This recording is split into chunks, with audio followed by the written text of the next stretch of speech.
Okay, we're going to take a look at some simplified flop strategies in 3-bet pots. We're going to take a look at some approaches to try to quantify exactly how much EV loss a simpler strategy uses compared to a more complex strategy. Let's see here. What I did first is I ran what I believe to be a rather complex sim, 3-bet pot, small blind versus button. I ran it over a 75 flop subset. I'll pull up an example of the sim so you can see what I use with a variety of bet and raise sizes at every node. Yeah, so flop, we've got 30, 50, 70, 100, 150 for both the in position, out of position players. We've got min raises, 50% pot raises, and jams all in. Turn, we've got 30, 50, 70, 100, 150% for either players, as well as donk bet sizes of those same sizes. Raise sizes, again, mis-raise, 50% pot or jam all in. There's also all-in sizes at every node. For the river, we went with a 30%, like a blocking type bet, a 70% bet, or a 300% over bet. Same sizes for in position and out of position. Also donk bet sizes and river raises, min raise, pot raise, or jam all in. All in size possible as well on the river as well. And then what I did to get a couple of different sims to give us a few different things to look at is, in addition to running that 75... hang on one second. In addition to running that 75 flop subset over the complex sim, I ran a variety of simplified versions of that same 3-bet pot sim with the same subset as well. See here, it's in the simplification studies. One of the first one I ran was what I did was I ran that same sim, but then what I did was I rounded off all the flop strategies to 25%. So that's every possible combo of every hand. So, you know, each suited combo, you know, like ace king of hearts, distinct from ace king of spades, each one of those rounded off to 25%. My rationale for that was, I'm never going to memorize an exact solver strategy with all these crazy mixed frequencies where it's betting small 51.98% of the time and checking 48% of the time. But rounded off to 25%, I can probably understand how people can do that. That's pretty much saying you always bet a certain size, you never bet a certain size, you go 50-50, or you mostly use a certain size, or only partially use a certain size about a quarter of the time. I then ran an even more dumbed down version of that.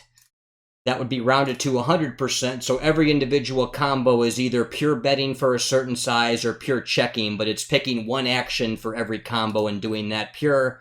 And then I went to take a look at range betting, just using the small bet, range betting everything, or range checking your entire range for each given board. Once I had all those sims ran, I went in and took a look at the multi-flop aggregate reports you can run in PioSolver. Let's pull those up right here and made kind of a comparison for the EV of these different strategies. I'll take a look at the flop simplification evaluation spreadsheet. So what we have up here is the EV for the out-of-position player. So after the small blind, 3 bets pre-flop and gets called, the EV from their very first decision node on the flop. Starting by looking at the complex sim, the rounded to 25% frequency, the rounded to 100% pure actions with any given combo, and then the range betting and range checking. And then started making comparisons and how the different how the different simplified sims compared to the more complex ones. That makes sense so far? Are you with me so far, Keith? Yeah, so the round 25, it'll only bet a certain 50, 55. Yeah. What it was doing was it was taking those spots where it's betting small 52% of the time and checking 48% of the time, and just rounding off to small bet 50% and checking 50%. So it's still a reasonably complex strategy, but one a human could conceivably implement. Where, in my opinion, what a solver spits out without any rounding, where it's completely complex like that, I don't know, maybe a few humans can do that, but I sure can't, and nobody I know can reasonably implement that without making all kinds of crazy mistakes. Yeah. So then what I've got here, and I've got these various columns over here at the start, is just the EV of each of those sims from complex to increasingly simple. and that G column right there is just indicating, between range bet or range check, which one does it like better. There's not too many spots where you want it where it's going to be torn between one or the other. And I want to look at later on down the line. You'll see I want to look at the simplified range bet or check, whichever one is better. Started by taking a look at the round to 25%, comparing the EV loss, both in terms of raw EV as far as the sim is set up, a percentage of pot loss, and then converted to big blinds per 100 hands, as that's a metric every serious poker player is very familiar with. But what we're taking a look at here, and I've got some stats for how this all comes across in the summary, median, high, low EV loss, 25th and 75th percentile. The median EV loss from that first simplified strategy of the round to 25%, the median EV loss is, a 0.1% of the pot, 2.3, 2.4 big blinds per 100. 75th percentile, it gets up to twice as much as that, 0.2% of the pot, in just shy of 5 big blinds per 100. The lower 25th percentile is a not a 10th, but a 20th of a percent of pot, and 1.2 big blinds per 100. And then I also took a look at the extreme outliers. The low end looks like within the margin of error, essentially 0, slightly less than the complex, slightly better EV than the complex sim, no EV loss, 0% of pot. Technically a slightly negative big blind per 100 loss or a gain in EV by using this first version of simplification, though that's going to be within the margin of error. Oh, and the sims themselves originally ran down to within 1 big blind per 100, so they should be reasonably accurate. It's hard to get too much better than that, I think. Would you agree so far? That's pretty accurate. Okay. That's how James does it. Yeah, that's I learned that from hearing from you guys, and I've got more RAM in this new Pio Solver update, and as long as I don't mind letting it hum away for days at a time, it seems to get there eventually. So I may as well make it as accurate as possible. But starting by looking at this 25%, which is rounded off but still reasonably complex. I mean, the average or median hand is not losing, in my opinion, very much EV. I'm pretty sure I'm going to lose more than 2 or 3 big blinds per 100 trying to get that complex strategy perfect, as opposed to just doing a simpler strategy. Even the 75th percentile, in my opinion, is not that bad. Up the worst example, where it's 16 big blinds per 100, like here's one for 12 on Queen of Spades, 6 of Hearts, 4 of Diamonds. There are a few where it gets to be double-digit EV loss. We can certainly have philosophical debates, and poker players can reasonably disagree on how much EV loss is too much for taking a more simplified strategy. Me personally, I just love getting to the river as quickly, cleanly, as easily as possible and trying to exploit there. But some people will argue that it's too big a mistake, you're leaking too much EV early on, and that's certainly a debatable point. But I think what we're looking at here is, at least for most boards, this 25% rounding doesn't lose too much. But we start seeing an increase of loss as we get a bit more simple. Now look in the next column over, this is where we're rounding to 100%, so every particular combo is taking an action purely. There's no more mixed strategies at that point. You'll still split, ace king of spades will do something different than ace king of hearts. But ace king of spades will always take one particular action 100% of the time. It still has all the bet size options. It's not constrained to just one bet size. It can still pick any of the sizes I gave it. But we start seeing here the median EV loss is now up over 1%. The 75th percentile is about 2% and getting up to about 45 big blinds per 100. So we're seeing a bit more EV loss there. And then the third column here is comparing, for each board, whatever was better, range checking or range betting, as compared to the complex strategy. We're seeing the median strategy losing about 1/3% right there, 0.36. It's losing 8.2 big blinds per 100. The 75th percentile starting to lose pretty close to 1% of the pot, up to 19, 20 big blinds per 100. So there is some EV loss here in some spots. But I think this does at least point out to us that a lot of boards, we can probably do stuff like range bet or range check. I mean, a lot of these right here are single digit big blind per 100 loss, and a small fraction of 1% of the pot is what's lost EV wise. So I think, to me at least, that's okay to do. Maybe some of these ones that get bigger, 1.5%, 2%, 35 big blinds per 100. Maybe you want to start finding ways to use more complex strategies on those boards. I think we can simplify on at least some of them. You're with me so far, Keith? Anything to add or any questions about what I'm done? Any critiques where I've made some obvious mistakes? I'm actually surprised that there's Yeah, I am too, and I don't know enough to know how much of that is just within margin of error type stuff, or how much of it's genuinely a genuine EV loss. Where I would think rounding each strategy to 25% is going to be still pretty damn complex. I mean, that would still be tough for someone to get right. That's no amateur player. That's no fish pulling that off. That's a good player that can do that consistently.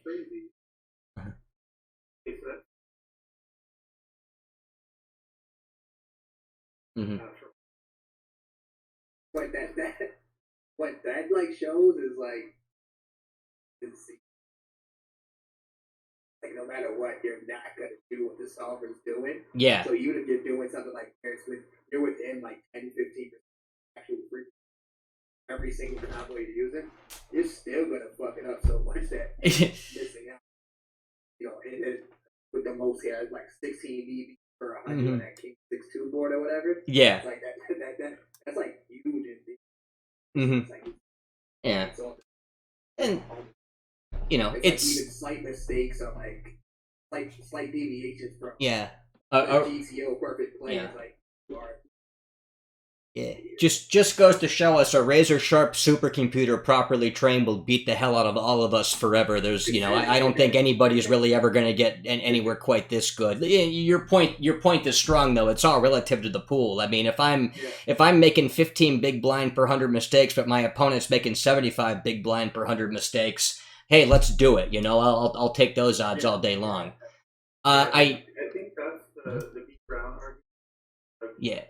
Basically admits, like, yeah, I try and I do it poorly, but everyone else does it, or his opinion is everyone else is way worse. Yeah. That's sort of his approach is like, I'm going to try and do it. I know it's hard, but I think hopefully they'll make more mistakes than me. So it just kind of depends. Like, I think it comes down to your own comfort.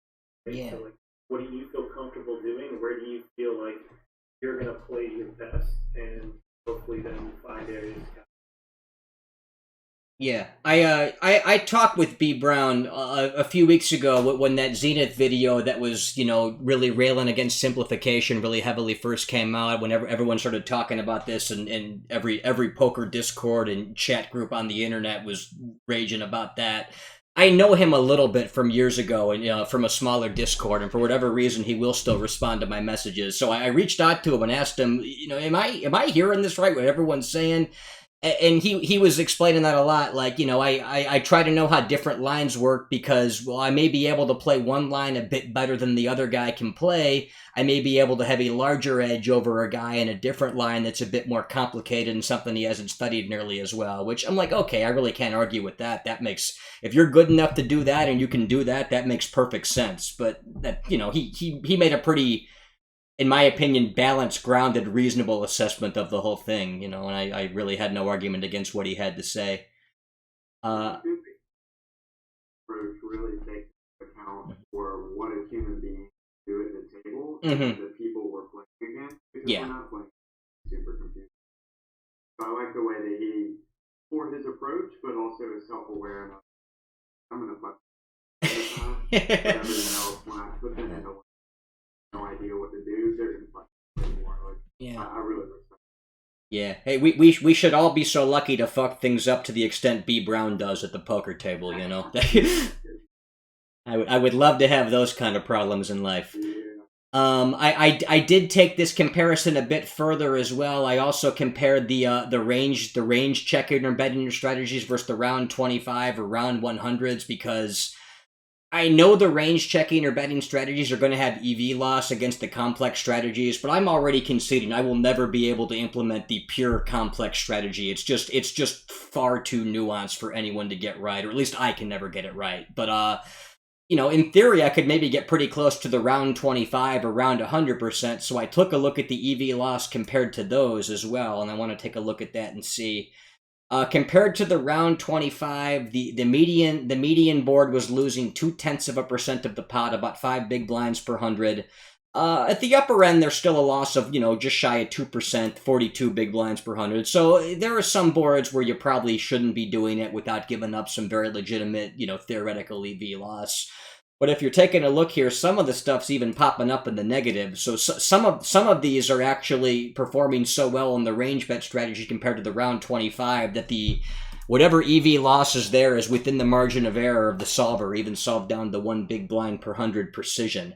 So I think at least a lot of boards is pretty reasonable, but this spreadsheet at least helps identify some spots where it may not be so good to do.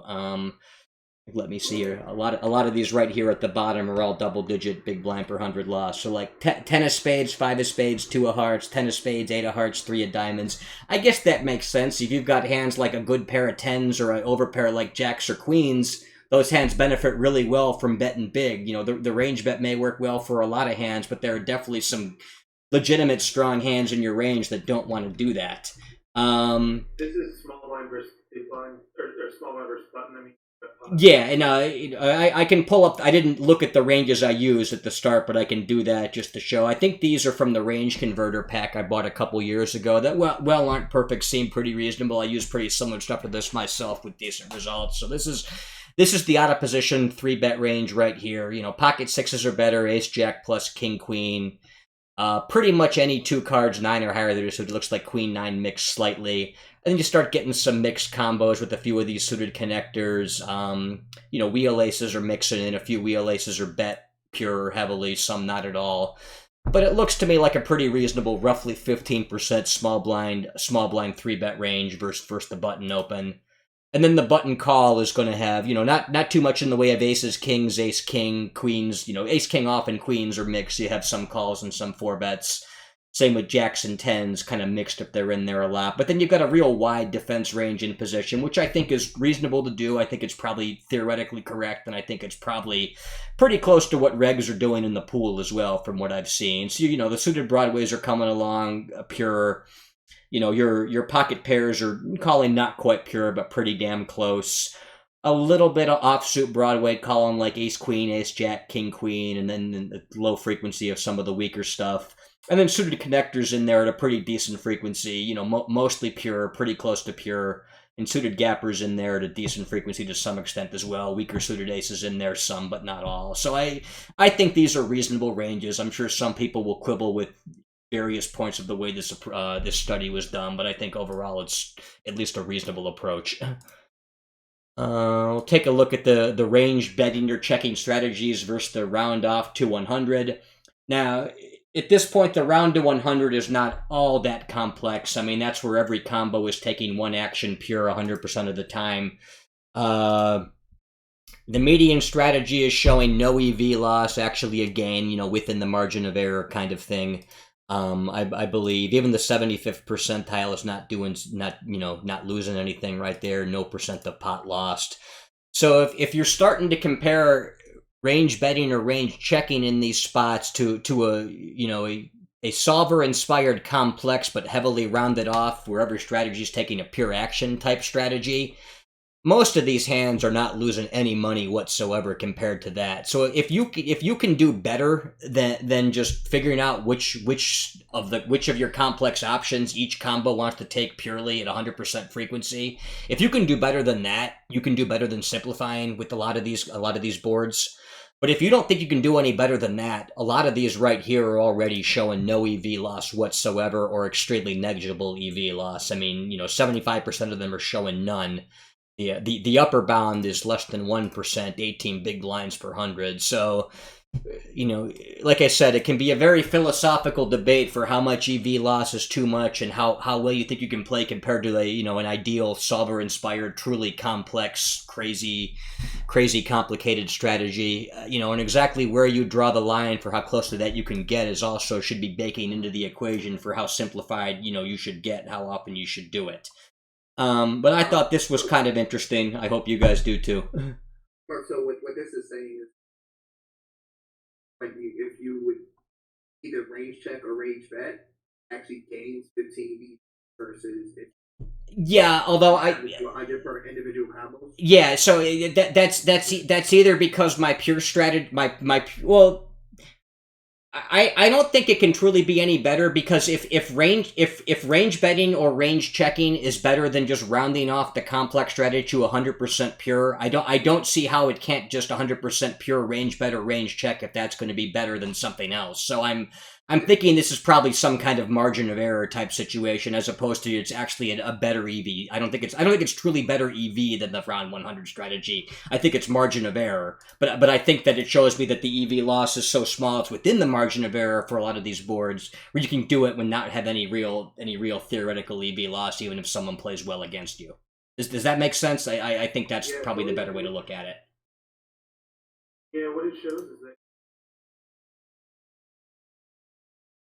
Yeah. that rather than, like, I guess I would have thought around the 20, it works with that constraint, but it comes up with a new. I wonder if what it's actually doing, taking a strategy that's partial and maybe rounding it 5 or up to 100.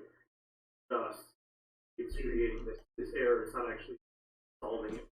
Well, I can speak in more detail about how I did the rounding. There's no option in the GUI for PioSolver to actually round your solves off. The developer said somewhere that they intentionally don't do that. That was a design decision. I forget the exact rationale. But there is a way to do it through command line and through scripting. So what I did was, after I ran the complex sims, I wrote a command line script to cycle through these boards and load everyone up in the command line, round the flop strategies to 25%, and then lock them so the flop strategies were then locked. So it took the complex strategies and rounded off to 25%, then locked them. Then I resolved the board, so it allowed the in-position player to adjust the strategy in response to the rounding, which I think is probably the right approach to do. But, if I'm doing something glaringly wrong, I'm sure one of you can point it out and tell me. I think what's happening here, I think where the massive gains come from the range check and range bet, I want to say it's the boards.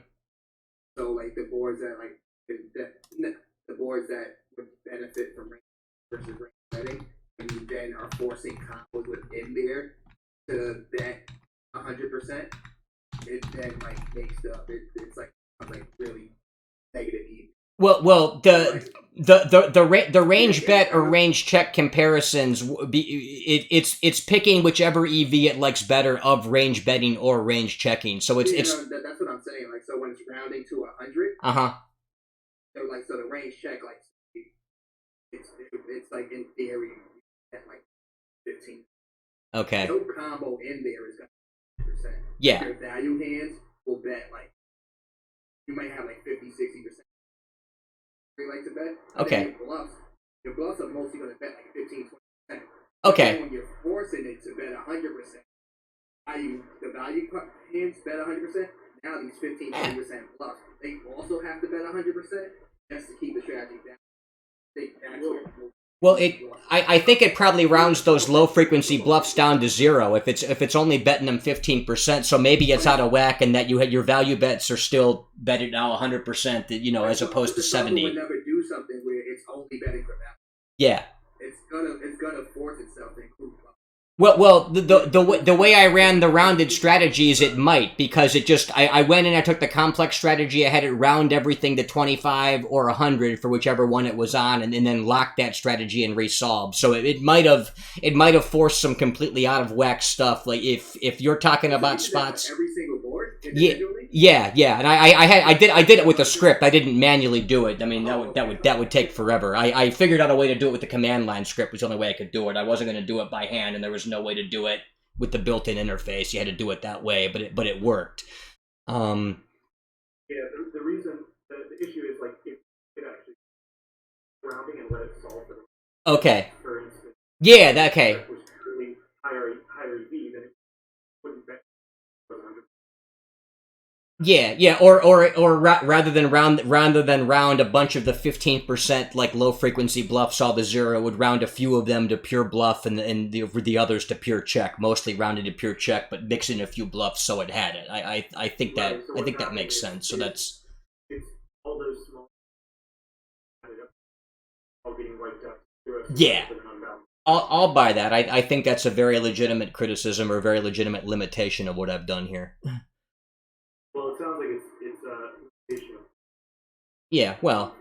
I could have sworn they added this rounding fee for Pio too. I could have sworn that. So. Who knows? I could miss stuff. I'm not about to go blaming Pio. It's a poor carpenter that blames his tools, you know. A few other things, if you think it's worth digging into, is I've got the in position defense strategies, the call, fold, and raise strategies against the 30% flop bet for each strategy, so we can see how the in position defense changes as we change our strategies. Or we could also pull up some of the boards where it looks like range betting or checking is the worst and take a look at what the responses should be against both an optimal approach or against a rounded off or simplified range bet or range check strategy.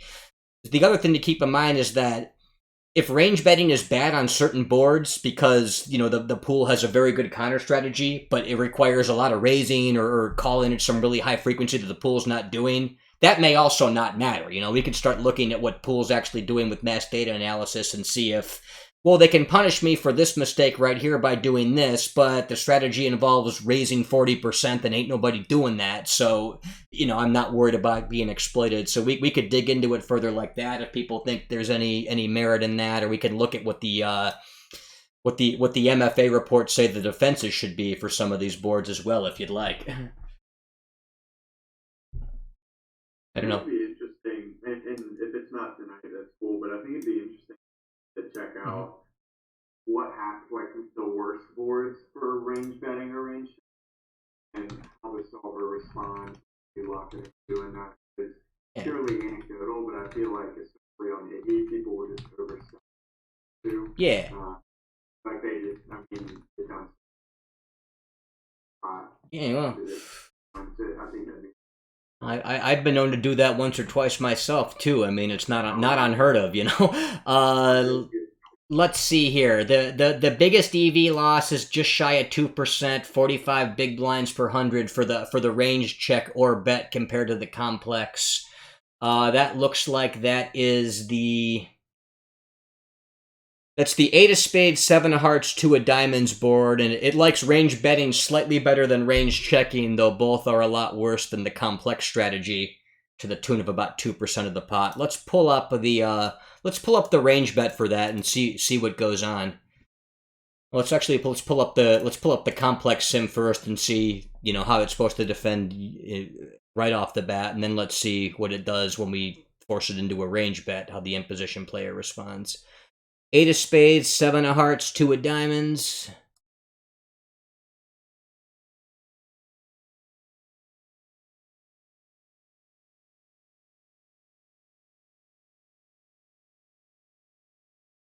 He's pulling that up. What happened to your butt last?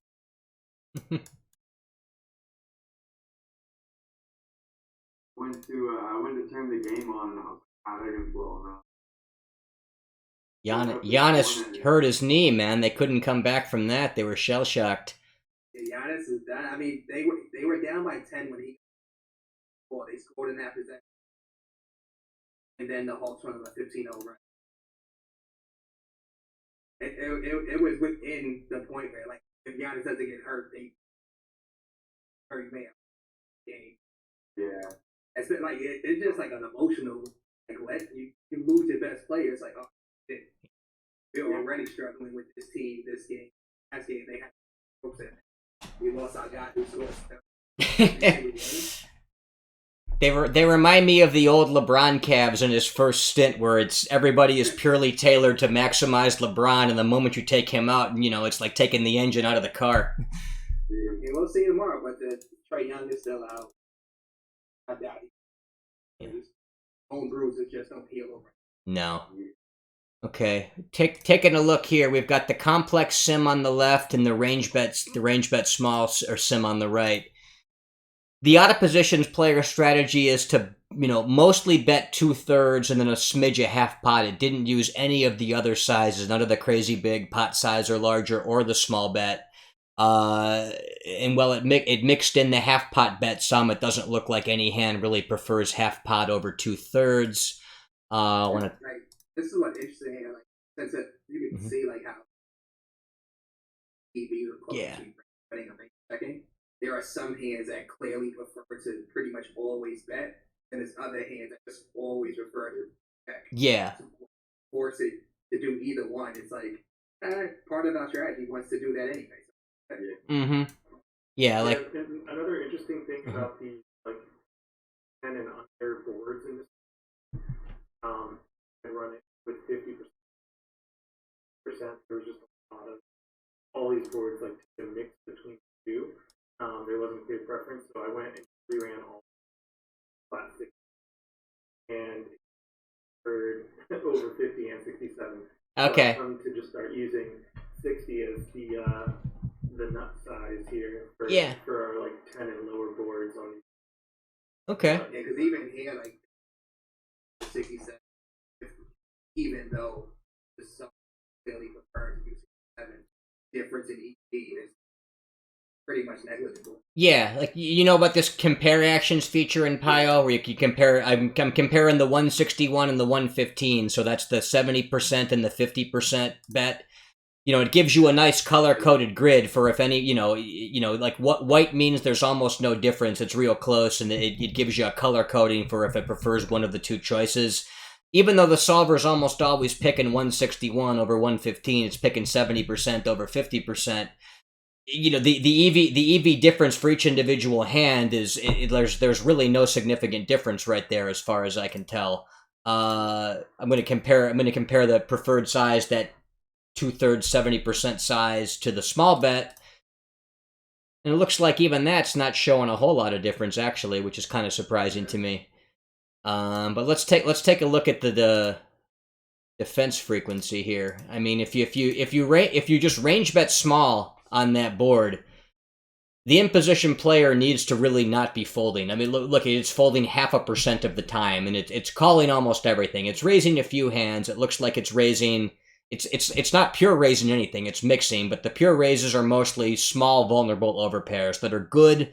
You know, you can get someone to stack off with top pair that just doesn't necessarily believe it. Although solver doesn't have too much 8x, so that shouldn't really be a huge factor. But I guess it's these vulnerable overpairs that are good, but you know don't do well against overcards that want to get the raise in. But by and large, it's not folding. So if someone's range betting you on this kind of small board like this, an 8-high board, something like that, you probably need to be floating them like crazy. And I guess if you don't think the players are floating, yeah, yeah. Let's see. What does it fold? It folds ace three with no backdoor flush draw, and it looks like it found a few folds with king jack, no backdoor flush draw. That's literally it. Every other combo continues 100% of the time. You know, whereas I mean over here this is probably kind of janky because it doesn't actually use the small bet at all. But solver's showing that it's supposed to fold some percent of the time. It's supposed to fold 12-13%, have it mix in a few raises, but mostly call. And you start using still like almost no folding. Yeah, that's still essentially none. You start using the appropriate size in a board like this, it's still not folding very much. I mean, it's still only folding 35%. It's still only really folding, you know, stuff without, you know, two overcards are by and large calling. I guess if some of the queen high stuff is not, but the king high overcards are largely calling, especially with backdoor flush draws. Ace high with overcards, you know, any pairs coming along. Pocket 4s and 3s disappear actually a little bit, and a smidge of pocket 5s, but the pairs are mostly calling. Your ace high is mostly calling. Your overcards are mostly calling unless there's no backdoor flush draw. You know, and any sort of legitimate equity like a gut shot or a straight draw or a pair is, of course, coming along. So you really can't be folding on that board at all. But I guess if you go ahead and simplify, it gives a chance for these guys to take advantage of you just by just never folding. I guess the argument comes down to, is the pool really hitting this defense? I mean, are they really calling king 6 of clubs on, you know, 8-7 deuce, no backdoor flush draw kind of thing? I don't know. I think they're probably not, but some players might figure it out. Hard to say. Yeah, my instinct, or I should say what I do when I fade, if someone's a 1/3 top bet board like this that I know is 50, somewhere between 50 and 2/3. Yeah. I tend to just raise them with basically all my. Yeah, I'd probably mix in bluff raises with the hands that just really aren't justified as floats, even though it may not be balanced. I think that's probably not too bad. It's interesting to see the solver prefers both those hands. Do whatever it's going to do on later streets. Part of it is I think solver loves floating for calls and 3-bet pots. Like I do that a lot because it's easier and I can't screw it up too much. A lot of times I'll just flat my continuing range in position, even if it's a strong hand that we'd prefer to raise in a lot of cases, because it's harder to screw up when my hands are all together. The 3-bet pot solver seems to do that kind of thing more, from what I've seen at least. I'm sure it's not every case, but in general I see that a lot, because it can always get money in later. The pot's already bloating, even against a small size in a 3-bet pot. You can still get money in over the turn in the river, no problem. So that's probably part of why. For sure, in position. Yeah, of course. Yeah. I mean, it's interesting that if they're ranged for 1/3, right, that it doesn't punish them by blasting. Yeah, a little bit. It still holds that. Yeah, in some spots I recall seeing, I want to say, like if you start betting way too high a frequency, like in a blind versus blind single raise pot, especially if you open a ton of hands pre-flop where you've got a real wide small blind range too, I think solver starts raising those flop continuation bets real heavy, just because small blind's range can't stand up to that. It's got so much weak bullshit, it has no choice but to fold a ton. But yeah, it's weird. It's weird to see how in some spots you're like, this seems similar, it should probably do a similar thing, but no, it does something completely different. It's tricky to keep this all straight. Some stuff I'll never understand, I'm sure. Let's see, Yeah, I mean, what you said probably comes down. Yeah. In general. Yeah, but I think that's a good way to look at it, though. Wrap this up unless there's any other real interesting things somebody wants to dive into. But I think that's a good way of looking at it. You can look at stuff like this to quantify exactly how much range betting or range checking costs you. And exactly where you draw the line is going to be a personal decision, in my opinion. I mean, I use it a lot, but there are some spots I should probably start phasing that out and figuring out ways to split and play a bit more theoretically correct. But some spots, I think it probably also justifies it too. I mean, like what this is losing 0.1% of a pot compared to the round off. It's losing 1% of the pot compared to the most complex strategy. Maybe that's not a prime example, but like this one right here. 7 of spades, 3 of hearts, 2 of hearts. That it likes range checking better than range betting.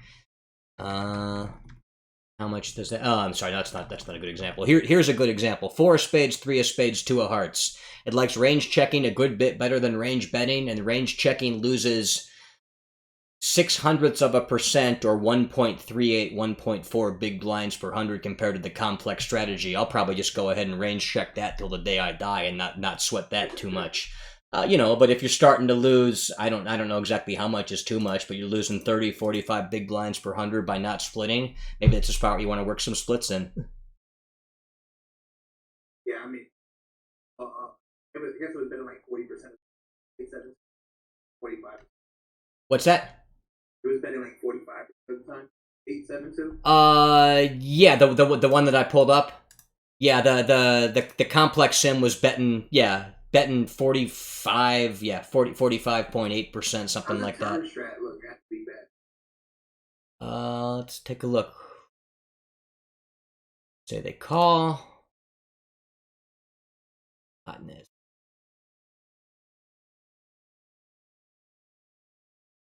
And then let's see here. 276. 276 is going to be half pot.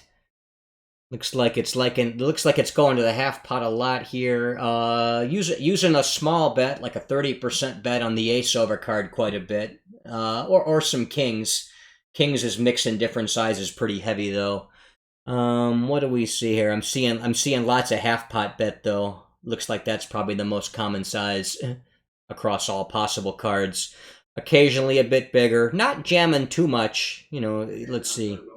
Yeah, I mean, I don't. It looks like there's no card where it jams even 10%. A lot of cards it's jamming 0%. The club is the completing the rainbow, so that doesn't have any flush draws out there. I'm assuming a lot of the jams are going to be high equity draws, flush draws, combo draws, kind of stuff that, you know, even if somebody figures out you're jamming high equity draws and call you off, it's like, how bad can they really punish you by bluff catching a hand with that much equity? And it's never doing it on the rainbow board where there can't be a backdoor flush draw, or any flush draw for that matter. It looks like it's mostly betting half pot. And half pot sets you up, in my opinion, kind of an awkward, you know, you've only got 40% SPR left on the river if you bet half pot there. Yeah, that to me is kind of awkward. Solver seems to be better at that kind of stuff than I've ever been, playing those lines that set you up for those awkward river sizes. Yeah, I've done that a little bit. The spots that I've started doing that in are the spots specifically where I'm going to have a lot of benefit in regards, or they benefit from the little additional fold equity on the turn by going a little bit larger on the turn. And then if we do hit, having that SPR on the river just helps us get us all the money. Okay. And those are the hands that are likely not to triple off. We're going to give up on the river. Yeah. So we don't need leverage trying to get the full equity on the river, give up any. I found that people play older jams that size, or people just fall good. Yeah, I would probably, it's pretty close. I would probably get a lot more raise all in or fold against that, and just with the SPR getting kind of awkward. But you know, I'm not entirely sure. I kind of just make my decision. Can we see like one of those where you bet 70 and then bet 3/4 on the turn? Yeah. Let's see here. You could just click like one of those in the EV hotness. Oh, it'll pull it up. Yeah. Okay, you want one of the 3/4 boards? Yeah. So here, let's see. We'll do the 4 of hearts. There you go. Pulls it up right away. Learn something new every day about this goofy software. Yeah. Okay, so we bet 386. And he's only got 729 left, so it's really pretty much a min raise all in at that point. It's like clicking it back. And against that, it looks like they are jamming a lot. Looks like and in a lot of the call range, play 8-7. Okay. Yeah. The straight. Yeah, it's not worried about too much. It'll blow. It doesn't want to blow you off the hand. Yeah. The high flush draws with good overcards looks like those are like the good ace and king high looks like those are floating also. But some of the flush draws no pair are jamming. Like 8x with the flush draws jamming all in all the time. Looks like that king 8 slightly, not all the time, but pretty damn close, and the other ones are doing it essentially always. Look at sixes. Yeah, yeah. Sixes jamming a lot. That's probably I guess. I guess it's blocking calls. No, it's blocking the nuts. Although I mean the sim doesn't really have the sim doesn't have the nuts in its range, so that really shouldn't actually matter. In the wild, if you were worried about the nuts being in range, blocking would matter to some extent. But the sim already knows the odd position player doesn't have it, so it's not even that. Huh? It's probably just the additional. Yeah. Yeah, I guess not. Combos do check the hearts to see if it's like that makes. Yeah, I mean it's. Oh yeah. The hearts are relevant. Well, actually, the heart isn't irrelevant. The hearts always call, and without a heart, you need to shovel. Yeah. Sixes. Yeah. It mixes either raise all in, and if it doesn't raise all in, the heart combos it will call, and the non-heart combos it folds. Interesting. Let's see. Yeah, it looks like the pair plus gut shots it's shipping. From the gut shot or whatever, is enough to push it. So in other words, shipping 6-6 versus it's pretty similar. From absolute, how you saying pretty similar. Yeah. But 6-6 has a little additional gut shot. Yeah, but what's weird here is that I don't see six apart. Because small blind doesn't have any six apart. Little bit of king 6. Yeah. This king, like that, never king 6 of hearts. Just having this, not so much. I wonder if it's more a case of just it's hard, it's less outs for his flush draws that you get pot stuck in there. If that actually does. Yeah, I mean, even that's pretty fine. That I mean, I don't know about you guys, but I'm never gonna make that kind of consideration in game. You know, I'm never gonna think that he's got one less out to his flush draw that he occasionally has as a small part of his range and gets pot stuck. But that's why I said Solver will always beat me if Solver gets to play me. Solver will figure out everything. Like, there's so I've always said there's so much stuff is small edges. So if you're reducing their equity by 2%, moving one out. Oh yeah. 2% is everything is so pushing such small edges about it. A 2% edge is that's something. Oh yeah. 2% edge over a billion hands turns out to be a lot of money. Yeah, well, I mean, blockers on the river, from what I've seen, are usually worth about 2 to 3% worth of folds in either direction. You know, if you're bluffing either with good or bad removal, it can kind of swing it a couple percent. And if a situation between bluff catching is right on the line, I'm not too big into the blockers. It's kind of like if this is a zone where the pool has a ton of bluffs, I'm going to hero like crazy, and if it's a spot where they have trouble finding bluffs, I'm going to make a lot of hero folds. But I use blockers for stuff where I think the pool is pretty balanced overall, if I think it's pretty close, and that, that couple percent swings it one way or the other. It absolutely can. We're about to say something, James? Yeah. Oh, sorry. It's also it's like the overpairs thing where you see overpairs adding some, because not only do you have actual flush draw out, which is pretty minimal, but your set outs are too, right? So when you set, it's flushes. Yeah. You got 2 clean set outs. Yeah, that makes sense. Or even if you're not worried about him having the flush, he can be scared of the flush. You can get better value when the board's a lot cleaner. I think that stuff matters. I think it's subtle, but I think it matters for sure.